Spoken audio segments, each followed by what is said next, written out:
Hey everyone, Wade here from Tutoring, and as always, it's nice to join you. Today I'm going to be taking you through a question on plant reproduction, and this question was taken from the November 2015 Eastern Cape Education exam. So let's jump in. Which part of a flower produces male gametes? Okay, is it A, the petal, B, ovary, C, pollen, or D, the ovule?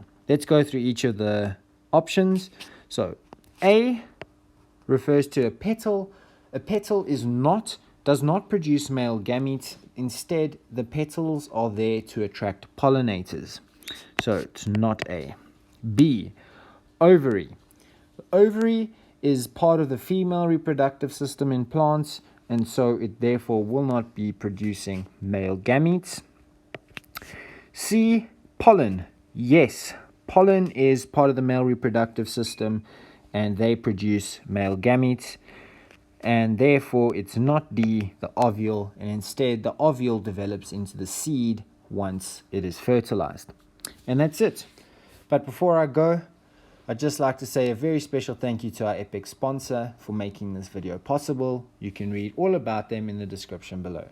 Be sure to visit our website for more of these epic video tutorials, and if you can't find the answer to your question, you can send it to us and we'll respond with a personalized video just for you. Until next time, stay epic.